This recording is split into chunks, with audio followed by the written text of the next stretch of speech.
brought you a story earlier about the plight of Nigerian staff and its missions abroad. That is, the staff of the Ministry of Foreign Affairs and missions abroad are accusing the federal government of refusing to pay their capital and overhead costs since July 2023.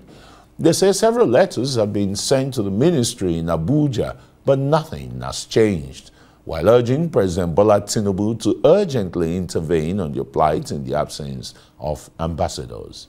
Arise correspondent Punarima Benjamin has the story.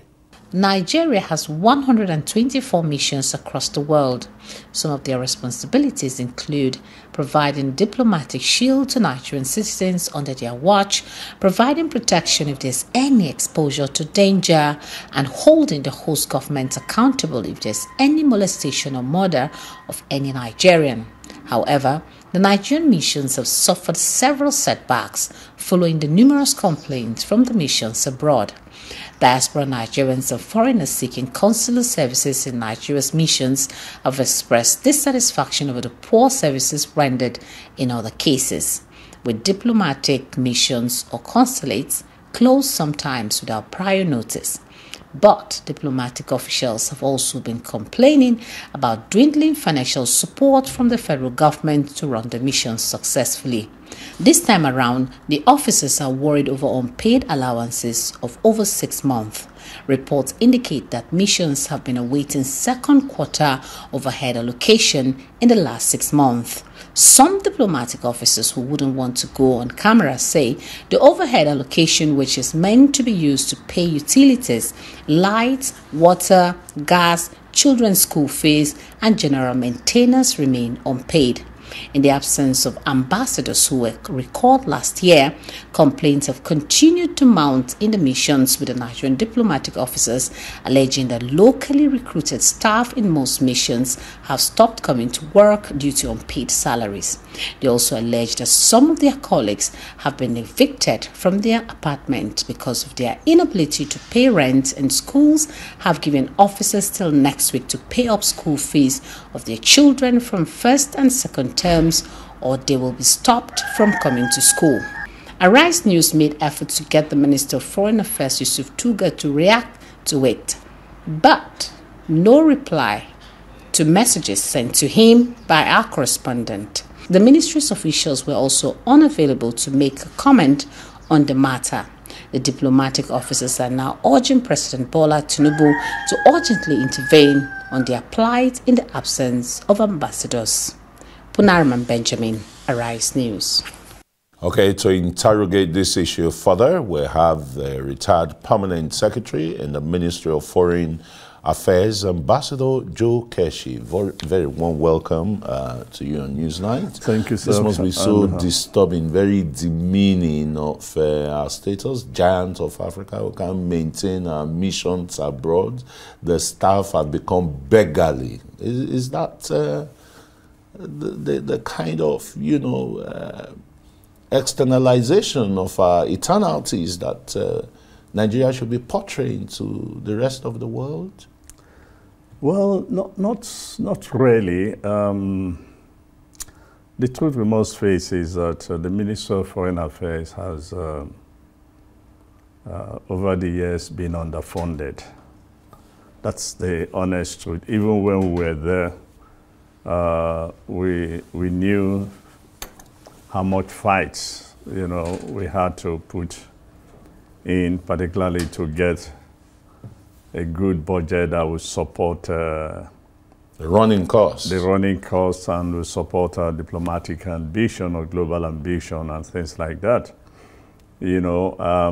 So the new report, I'm really surprised, because I do know that the current minister did promise, and I think they got it, to ensure that the budget for this year is increased, so that they could address some of the problems that they met on the ground. So it's not as if, but it's a perennial problem that the ministry has gone through over the years. And that's essentially because the ministry has always been underfunded. And what then would you say is the way out? To cut down the missions? Well, look, good question. In the past, when we had serious problems like this, we've called on missions. But we turned around and increased missions. In the past, when we had problems like this, we reduced staff. But over the years, we've also built up the number of staff, due to a number of reasons. But the truth of the matter is that the ministry continues to find a solution to it. But let me say it here that the solution will continue to be difficult if, number one, the ministry is not properly funded. Number two, if the leadership of this country, and this is expanded, that includes the presidency, the National Assembly, traditional rulers, influential people who want to put in their family members in the ministry. If they do not stop interfering in terms of recruitment and things like that, there's a limit number that the ministry can take. But over the years, it has possibly grown beyond its capacity in terms of the number of people it could take. And that's because of the pressure being mounted on the ministry by all these people that I have named or agencies, because they want to put people in that place. So, and by the way, let me say this: if you're looking at the staff budget of the federal ministry, if you make a comparison, you will see how high that budget for salaries have become. It is because virtually every agency of government today, ministries, departments, and agencies are absolutely, completely overstaffed. Some don't even have jobs, but they are there. They don't even have desks. They don't have offices. Desks, but they are there. And that's because of the pressure mounted on the service itself, particularly in the last couple of years by the National Assembly. So these are, as I said, perennial problems, but efforts have been made to, find solutions to them. And I think a few years ago, the whole idea of smart missions came on, and I think they started, but as soon as the PAMSEC that was promoting it left, they killed that policy. We went back to our bad ways. No, let's look at passport renewals overseas. It's a massive, massive problem. It's been a huge cankerworm. In New York, you have Nigerian citizens in America, in the US, wanting to renew their passports, and their passports will remain at the consulate for years. Why is that so? I think the Minister of Internal Affairs is in a better position to answer that question. They run the passport. Yes, with an immigration desk there. We just provide them office. The Minister of Foreign Affairs just provide them space. Yesterday in Lagos, at the funeral of Sir Emmanuel Ijewere, I met somebody who came from Canada and has been trying to renew her passport in the last couple of months. Now, she's going to spend about 3 or so extra weeks in this country just to have her passport renewed. I myself last year spent 9 months just to renew my wife's passport. I had to call 3 former Controller Generals before I got the passport, And yesterday, when we were having this conversation, when we were being told of the experience, she said to us that, look, I'm quoting her, all these things that the minister is saying, it's not true. They are not doing anything because they said they have a platform. You go to the platform, it doesn't work as efficiently and effectively as expected. And so 3-5 times she tried, it failed, and so many others. And now she's home. She wants to go back to her work. You know what it is like if you miss a week or 2 weeks, you're in trouble. But she has to stay in this country to go. And eventually she said, we found somebody who said we will help. come for capture, and after that, let's see how we can help you. When you hear that language, you know what will happen. So, but that is for the Ministry of Internal Affairs to answer. Why do we have problems of passport till today? Passport renewal. Renewal.